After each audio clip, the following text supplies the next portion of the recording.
नमस्कार दोस्तों, आज हम आपको एक ऐसे सत्य से रूबरू कराने जा रहे हैं जिसे जानकर आप हैरान रह जाएंगे। दोस्तों, हमने बचपन से यही जाना कि हम सभी की जन्म और मृत्यु होती है, और ऐसा केवल हमारे साथ ही नहीं, समय समय पर अवतार लेने वाले देवी देवताओं की भी जन्म मृत्यु होती है।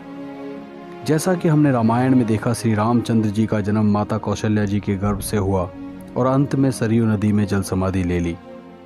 इसी तरह श्री कृष्ण जी का जन्म देवकी जी से हुआ और मृत्यु बाल्या नामक शिकारी के तीर मारने से हुई।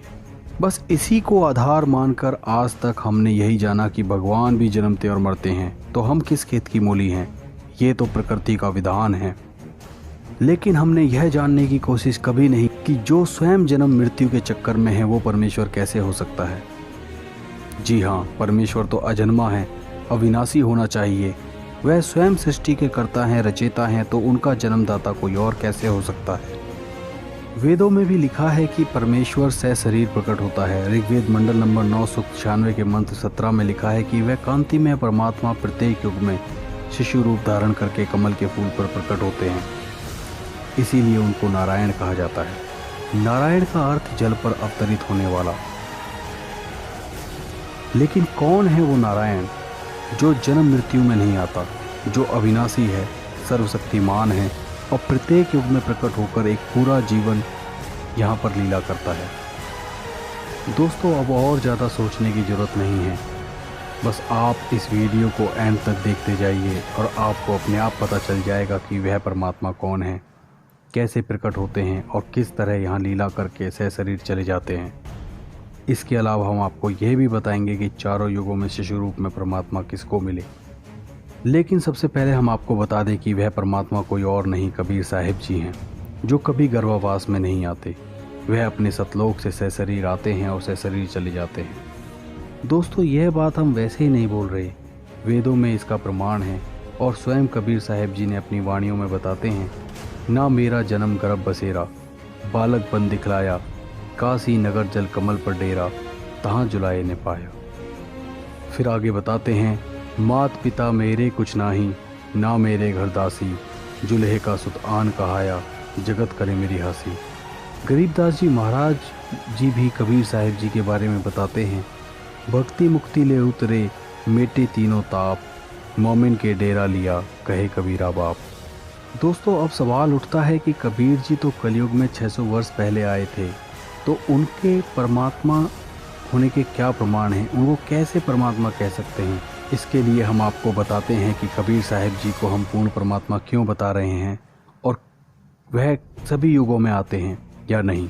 दोस्तों, कबीर साहिब जी की वाणी है, सतयुग में सत्सुकृत कह टेरा, त्रेता नाम मुनिंदर मेरा, द्वापर में करुणा में कहाया, कलयुग नाम कबीर धराया। कबीर साहिब जी चारों युगों में अलग अलग नामों से यहाँ प्रकट होते हैं और एक पूरा जीवन लीला करके चले जाते हैं। सतयुग में परमेश्वर कबीर जी विद्याधर व दीपिका नामक ब्राह्मण और ब्राह्मणी को कमल के पुष्प पर मिले। त्रेता में वेद विज्ञ ऋषि सूर्य नामक साध्वी को सरोवर के कमल के पुष्प पर मिले। द्वापर में कालू व गोदावरी नामक निसंतान दंपति को सरोवर के कमल के पुष्प पर मिले और कलयुग में नीरू नीमा नामक जुलाहा दंपति को काशी के लहरतारा तालाब में कमल के पुष्प पर मिले। दोस्तों, स्वयं प्रकट होने वाले कबीर परमेश्वर के बारे में यजुर्वेद अध्याय 40 के मंत्र 8 में लिखा है कि शुक्रम अकायम असना वीरम, कि वह परमात्मा बगैर नाड़ी तंत्र के है, अर्थात उनका शरीर 5 तत्वों का नहीं है। इस विषय में कबीर साहिब जी ने अपनी वाणी में कहा है, हाड़ चाम का लहू नहीं मेरे, कोई जाने सतनाम उपासी, तारण तरण अभय पददाता, मैं हूँ कबीर अविनाशी। दोस्तों, आज तक हम सभी अज्ञान के अंधेरे में जी रहे थे, मगर कहते हैं ना कि जब सूर्य उदय होता है तो अंधकार का नामो निशान मिट जाता है, और आज उस अज्ञान रूपी अंधकार का तत्व ज्ञान से नामो निशान मिट रहा है। आज तक जिन्हें भी हम परमेश्वर मान रहे थे, उन सब ने माता के गर्भ से जन्म लिए और मृत्यु को भी प्राप्त हुए। इससे वेदों का कथन जो अविनाशी परमेश्वर के बारे में है वो सत्य साबित नहीं हुआ। केवल कबीर साहिब जी इस संसार में सह शरीर प्रकट हुए और लाखों लोगों के सामने मगर से सह शरीर सतलोक चले गए। उनके शरीर की जगह फूल मिले थे। इस बात का प्रमाण आज भी वहाँ देखने को मिलता है।